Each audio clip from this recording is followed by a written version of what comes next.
and the dogs read that, but they know beforehand.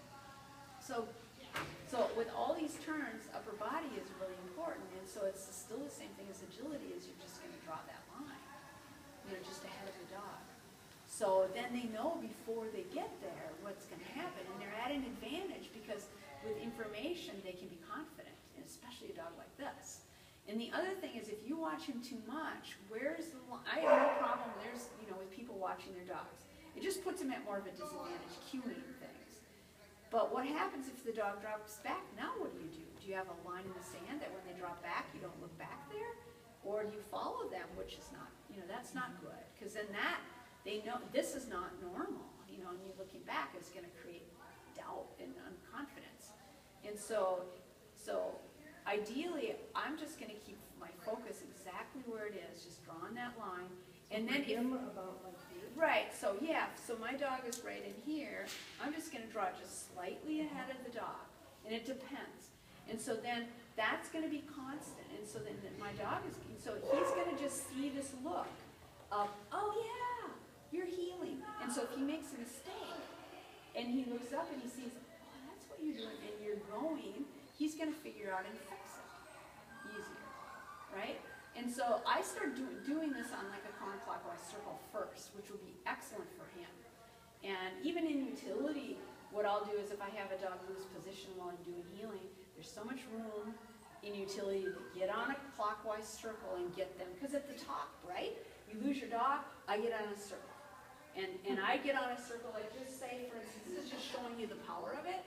Say you're just coming up the line, the jumps are here, and you've lost your dog. Okay, so I'm going to get on a circle, because I've got lots of room in here, and I'm going to wait for my dog to fix it. And he does, and that's hard, man. I get back on the line again, and, because that circle is constant.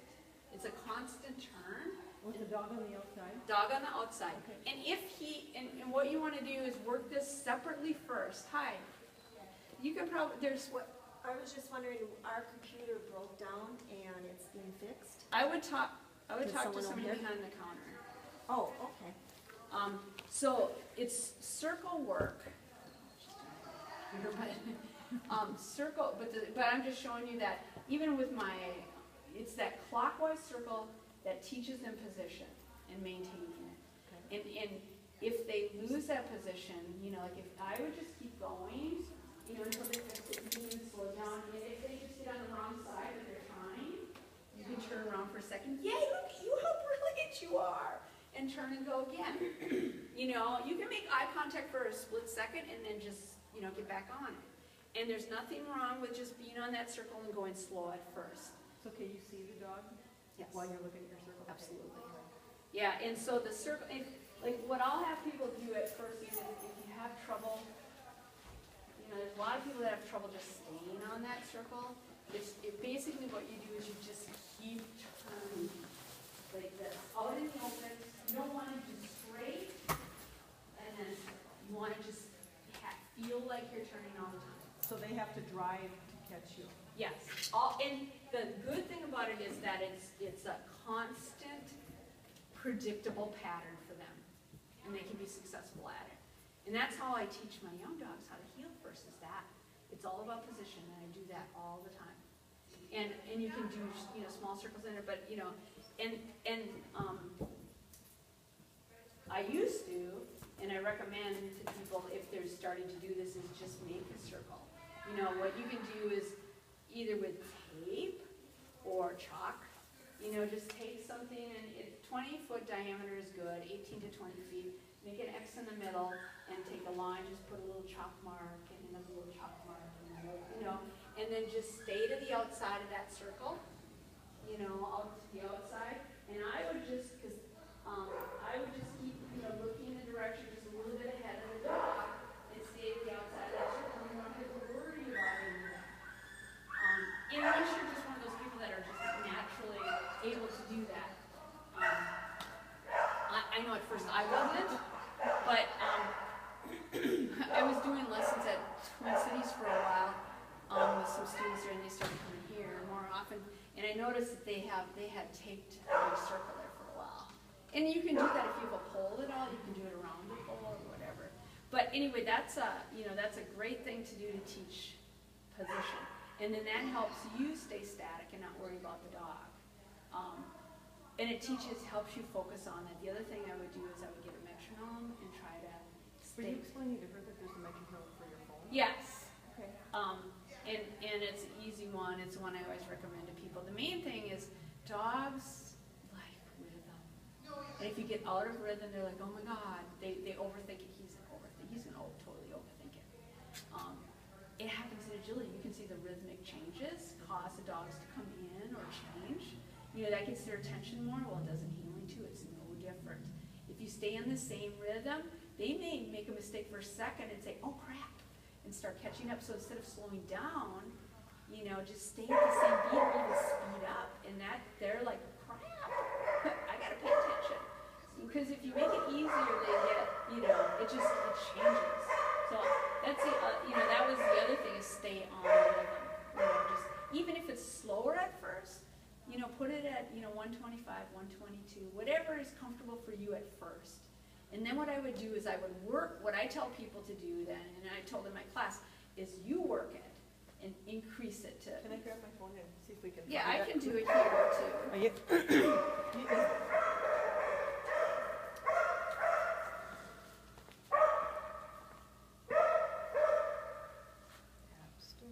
It's the one I like is Metro Timer, and it should be free.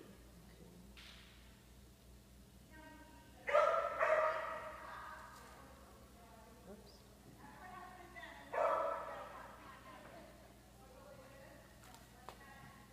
Metro Timer.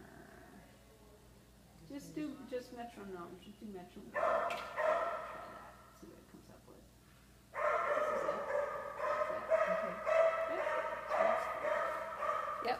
And so what I would do is, what I tell people is, okay, I'll start with 122. It's a pretty easy 122. This is really slow.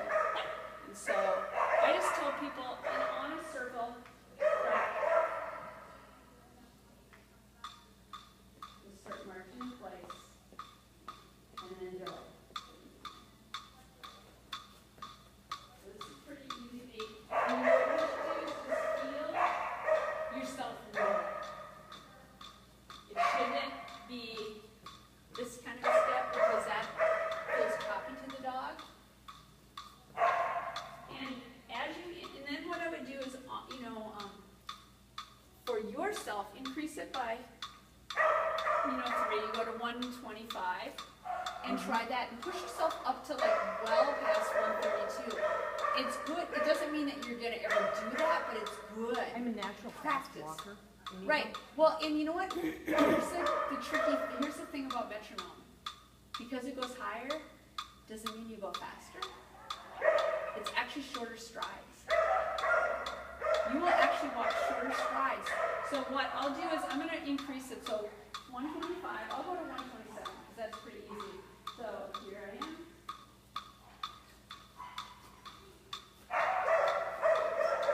So that's 127. Here's 130.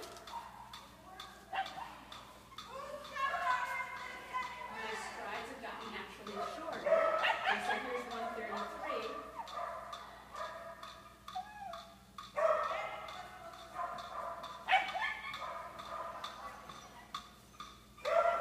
And now, I'll go to 136.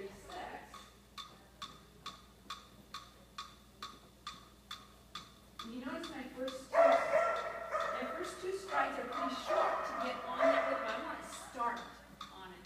And now I'm going to go to 139. That's very fast.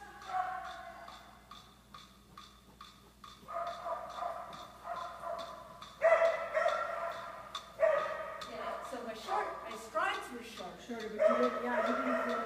No, I'm not. And that's the thing what people do is when they go faster, they take bigger strides. And that's going to make it harder. So it's good to push yourself, like 139, that's fast, but it shows you how to change rhythm and stay in rhythm and get in rhythm. And the key thing for halts and starts, they're the same, right? There's short steps at first into your stride, whatever stride is rhythmic, and the halt is back on that rhythm to stop. It's those same short strides that you start with. Is that what you end on? You know, it's still in rhythm. So like if I was going to go back to normal, like let's just say 132 because that's kind of where I'm at. And I'll just do my slow start. And stop. You see how that Yeah, was? I did see that. And what most people do is when they stop, they slow down and the dog's like, oh my God, slow, no, stop. Right. It's confusing to them, right? You stay in rhythm, it's the same thing. Step off, you're short. Step into it, get in the rhythm. Stop, you're still in the same beat. That's what I did. I was in a bronze at a class. You were working with the man, and you posted the loop-de-loops. Oh, that was Rick Paisani. Yeah. Yes. And I was trying to do that, and it was just like, what is she doing? I can't figure it. It was hard for me. It was hard because I didn't take you through all the little The steps. metronome part. Right, yeah, so, There.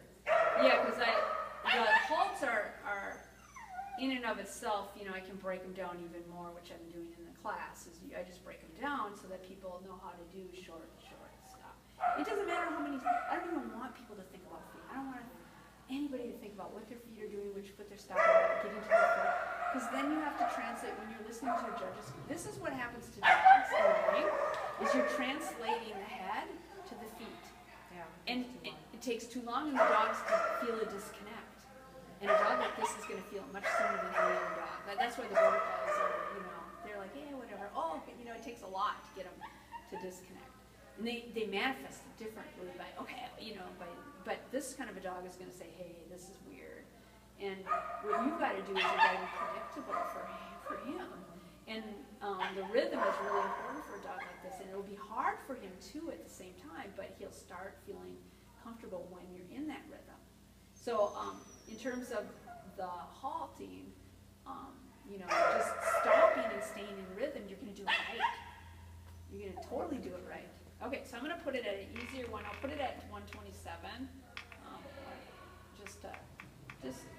I'll do 125 because that's fairly comfortable and it's slow. You want to try it? Yep, that's pretty slow. Does that feel slow to you? Okay, put it at 127 then.